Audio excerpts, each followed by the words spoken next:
Pakistán Chamaya, con su ponencia titulada Hegel, lenguaje e intersubjetividad. Danaí, les escucho. Buenos días, agradezco a las personas presentes, tanto por su atención como por la participación. Bueno, si bien escojo esta particularidad dentro del sistema filosófico de Hegel, con el fin de acercarnos a las discusiones en torno a la conciencia, cómo deviene práctica y a la formación del pueblo. En este sentido, la ponencia tiene como objetivo identificar el lenguaje como la condición determinante de la intersubjetividad en tanto resultado de la exteriorización de la conciencia. Seguidamente, presentar el desarrollo del lenguaje del pueblo como resultado del medio de acción que ejerce el ser consciente frente a otro, como consecuencia necesaria para la participación del sujeto en el engranaje del mundo objetivo. En ese sentido, la ponencia va a constar de 4 momentos específicos. El primero, develar cómo se exterioriza la conciencia. Seguidamente, cómo se configura el entendimiento y el lenguaje como término medio de aquel. Seguidamente, la articulación del lenguaje del pueblo y como fin la intersubjetividad y el movimiento o desarrollo del espíritu del pueblo, o como en alemán, el Volksgeist. Ahora bien, en la conciencia existe la necesidad de exteriorizarse, en tanto que, si no se exterioriza, no existe, se configura únicamente a partir de un solipsismo que deviene de una experiencia sensitiva particular. En ningún momento la conciencia se va a contraponer a una igual y va a tener, por tanto, un desarrollo práctico. En ese sentido, el ser para sí de la conciencia, tanto está inmiscuida en sí misma, tiene que exteriorizarse a partir de la potencia del lenguaje, en la herramienta y la familia. Esto quiere decir que la conciencia, como la actividad misma en tanto espíritu, tiene que elevarse de esa característica ensimismada y configurarse en escenarios que, en mi interpretación, surge primero el lenguaje como posibilidad de desarrollar familia y desarrollar herramientas. Ahora bien, el ser consciente supera las oposiciones de su naturaleza, oposiciones en las que necesita resignificar donde está situado. En ese resignificar, la conciencia mediante el lenguaje, con nosotros a los que él habla, mediante la herramienta, aquello frente a lo cual es activo y trabaja con ella, y a través del bien de la familia suprime la separación de los miembros de esta. Si bien para el desarrollo de esta ponencia me estoy basando en la faceta primaria de Hegel antes de la publicación de su obra magna, que es la fenomenología del espíritu. Esto corresponde al desarrollo de la conciencia práctica que hacen los manuscritos de 1803 y 1804. Tiene una característica mencionarlo, porque Hegel en este momento de su desarrollo filosófico va a sintetizar cada uno de los peldaños en los que desde la conciencia como estructura primaria del espíritu se desarrolla algo práctico como el espíritu del pueblo. Ahora bien, como les estaba mencionando, el sujeto necesita per se exteriorizarse, necesita contraponerse, necesita superar las oposiciones de su naturaleza. En ese sentido, el lenguaje y el trabajo son exteriorizaciones en las que el individuo ya no se conserva y se posee en él mismo, sino que deja salir lo interior por completo fuera de sí y abandona eso mismo a lo otro. Si bien este extracto ya es parte de la fenomenología del espíritu, y que deviene en un aspecto práctico la consolidación del Estado y el desarrollo de la certeza sensible como particularidad de la conciencia, pero una conciencia no entendida en sentido epistemológico, sino una conciencia en sentido práctico. Ahora bien, el lenguaje y el entendimiento tienen dos particularidades, es que existe una doble vía. En primer momento, el lenguaje se va a ver como el resultado de la consolidación de una comunidad comunicativa o una comunidad de comunicación. Esto implica que al sujeto se le han dado lingüísticamente una serie de configuraciones, pero estas configuraciones pasan por un proceso de contraposición en el sujeto que deviene de una resignificación de los conceptos como tal. En ese sentido, Hegel señala que el lenguaje se eleva hasta el entendimiento, retorna con esto a sí mismo y supera la expresión singular del nombre, como todo, el concepto mismo cae en el lenguaje y es algo absolutamente comunicable. Si bien, cuando la conciencia abstrae de su contexto una significación, solo existe para ella. Y si existe solo para ella, va a ser verdadera por sí, porque no ha sido contrapuesta con otra. En ese sentido, cuando se eleva el entendimiento y cuando ésta supera la expresión singular del nombre de lo que se le ha dado por este momento de la conciencia singular, lo exterioriza. Es algo absolutamente comunicable. Con el fin de ejemplificar lo anterior, Hegel, como polifacético, también da un manual de cómo educar a los hijos. En ese sentido, Hegel señala que el niño va a tener una conciencia determinada por los padres, es decir, los padres propenden a la muerte en la conciencia del niño, en tanto que le heredan a él su concepto de mundo. Lo que el niño tiene que hacer entonces es encontrar la significación, la realidad de ese sentido ideal, comprobar de qué manera existe lo ideal o si esa idealidad es lo que él tiene que realizar. Ese es el segundo momento del lenguaje, en tanto se parte de la comunidad comunicativa y el sujeto debe retornar en su arbitrio qué significa eso en lo que él está situado y no depender únicamente de la conciencia de otro.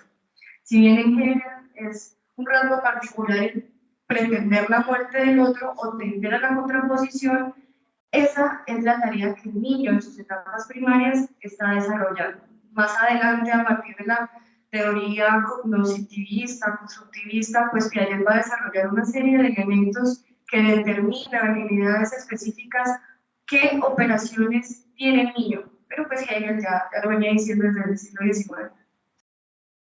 Ahora bien, el lenguaje como término medio implica ser el vehículo por el cual él ejerce su acción sobre otro. Si bien esto puede traer un poco la reminiscencia de la acción comunicativa de Habermas, porque lo es, esto quiere decir que sin el desarrollo del lenguaje como la potencia de la conciencia, el sujeto se despoja de su participación en el engranaje del mundo objetivo, ya que para Hegel, un individuo solo, encerrado en el solipsismo de la conciencia y sus fantasmas, no puede tener un lenguaje y no sería más un animal enfermo, delirante, cuya única cura sería retornar a los estrechos límites de la inmediatez del realismo empírico de la vida sensitiva.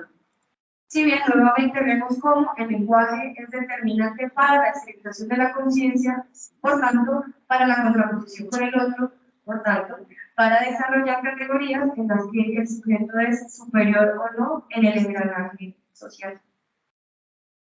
Esto propende al desarrollo del siguiente concepto que menciono en el título de la ponencia, que es la intersubjetividad. En esta intersubjetividad entendida como la interrelación de sujetos en un ambiente determinado, como lo mencionaba, cada cual propende a partir del otro conocer si es una conciencia absoluta, de modo que las conciencias se encuentran recíprocamente como esas totalidades que se comprenden a sí mismas frente a las otras, como la totalidad de sus singularidades y quieren ser reconocidas como tales. Esto, si bien implica la lucha que les venía mencionando, implica una labor bélica entre sujetos, en tanto se reconocen como subordinados o, bajo la dialéctica del amo y el esclavo, como el amo. A partir de lo anterior, se pueden generar preguntas en torno a cómo el lenguaje suscita ese reconocimiento. Aquí es cuando inicia la articulación del lenguaje del pueblo. Si bien entre sujetos es importante, como situados en un contexto cultural, tener una convergencia en los signos, en los símbolos, en los elementos culturales que nos competen, como ya sea en este momento estudiantes de filosofía, tenemos el mismo lenguaje, creamos una serie de conocimientos que nos permiten entender el otro qué está diciendo, cómo lo quiere decir y qué podemos reflexionar al respecto. En ese sentido, Hegel apela a la consolidación de la obra del pueblo, tanto el lenguaje, que es esa existencia consciente del espíritu. En este, el espíritu se revela como lo que él es conforme a su esencia. ¿Y qué es conforme a su esencia? La actividad pura, absoluta, que transforma, que está desarrollándose en la historia, que no está acabada. El lenguaje es en sí un universal reconocido que resuena de la misma manera en la conciencia de todos. Cada conciencia llega a ser al hablar inmediatamente en otra conciencia. Nos podemos entender. Las dificultades en el lenguaje podrían implicar incluso en términos de idioma una ruptura en cuanto a la comprensión del mundo del otro. Podemos recordar un poquito a Wittgenstein. El espíritu del pueblo, por tanto, es a nivel macro lo que desarrolla ese lenguaje del pueblo. En tanto el desarrollo histórico del pueblo auspicia movimientos de convergencias y divergencias de las que brotan nuevos periodos en los cuales el espíritu se manifiesta, es la totalidad que tiene la conciencia como espíritu de un pueblo que es absolutamente la conciencia de todos. En ese sentido, los pueblos convergen en una ley, convergen en una idea de cultura, convergen en una idea de arte, en la consolidación de los estados, de derechos, si bien Hegel apela desde las lecciones de la historia de la filosofía, en tanto ese estado platónico, que si los valores del pueblo no convergen con las constituciones se caen por sí solas. Entonces, es una forma en la que, si bien seguimos una narrativa de cómo una conciencia singular que necesita ser exteriorizada tiene por necesidad el lenguaje y esa necesidad del lenguaje converge con otros y esa convergencia deviene en el lenguaje del pueblo que a su vez consolida el espíritu del pueblo que tenemos comunidad. Ahora bien, el pueblo que se reconoce es consciente del devenir del espíritu del pueblo en su historia como una comprensión intersubjetiva. Es un pueblo en que la convergencia de las conciencias singulares, mediadas por lo absolutamente universal del espíritu, llegan a ser algo real exterior. Pero esta actividad externa es su propia acción.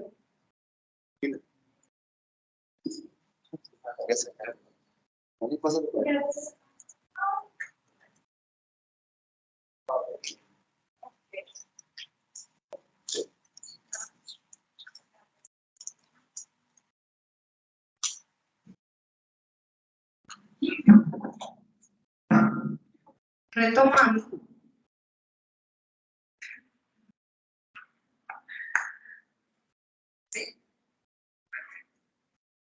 llegan a ser algo real exterior, pero esta realidad externa es su propia acción, no es más que lo que ellas han hecho de sí, son ellos mismos superados como seres activos.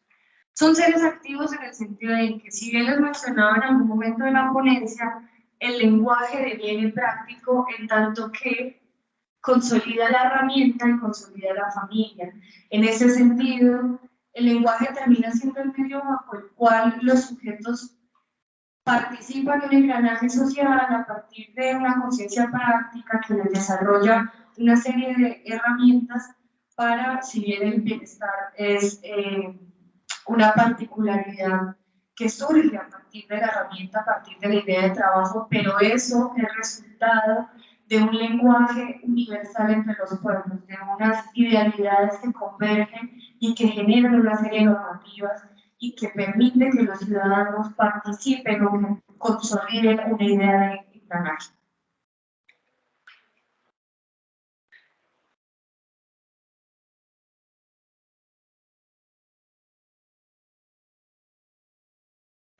Y bueno, es importante señalar como las referencias.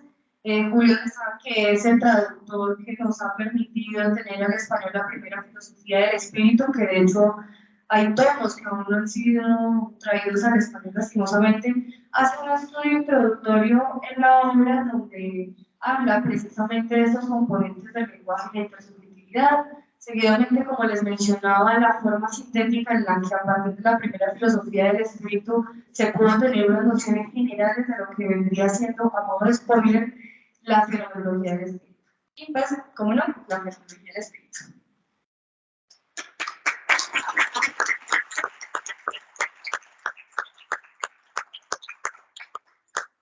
Bueno, muchas gracias, compañera Ana, por tu ponencia.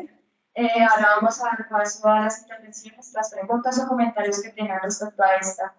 Entonces, ¿quién tiene preguntas?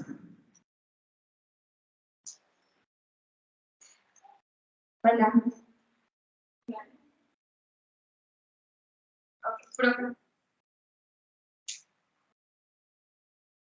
Pregunta por Teams el profesor Sergio Alexander Hoyos. ¿Qué relación ha encontrado entre la tesis del fin del arte de Hegel y los postulados expuestos en la ponencia? Bueno, pues si bien la estética no fue una característica de la ponencia en particular, en eso sí le quedo debiendo al profe Hoyos, pero podemos comprender en el desarrollo filosófico de Hegel la tendencia a generar un absoluto a partir de las categorías. Entonces, en ese sentido, sí, creo que si la ponencia hubiera versado sobre la lección de la estética, podría responder un poco más profundo. Sin embargo, podemos entenderlo a partir del pueblo. Quisiera centrarnos en este punto y es el fin del pueblo surge como el resultado de la necesidad de conciencias que necesitan reconocerse, de modo que generan como tal potencias que advienen o que auspician el desarrollo de la comunidad en tanto el lenguaje se consolida como la realidad. Entonces, en medio del espíritu del pueblo, si bien hay interpretaciones respecto al arte, la cultura y demás, el arte como tal debe configurarse a partir de lo que el espíritu del pueblo propende, con base en lo que la ponencia ha mencionado, lo que yo he mencionado como ponente. El espíritu del pueblo va a pretender converger los valores de los ciudadanos en el sentido en el que se reconozcan a partir de las obras de arte los elementos de un espíritu absoluto. No sé si eso responde a la pregunta. Si hay otra intervención, si hay alguna duda. Perfecto.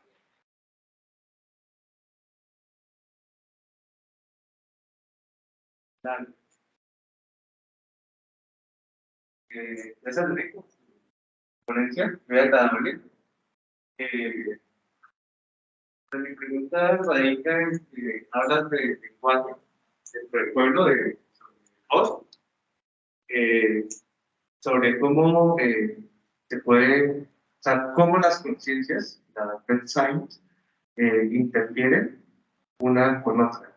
Pero mi pregunta sería, ¿cómo el pueblo interfiere en mi conciencia a modo de que el pueblo permita una autoconciencia de sí mismo, dado que creo que faltó en la ponencia ese módulo, porque damos de autoconciencia a conciencia del pueblo, pero no de vuelta.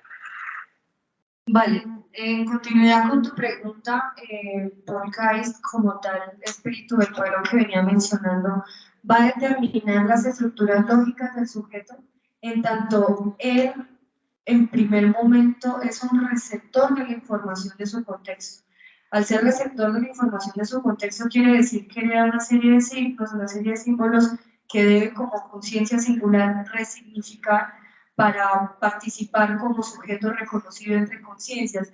No quise abordar en términos de autoconciencia porque si bien es de la primera filosofía del espíritu no se desarrolla, en tanto la conciencia práctica es el como punto principal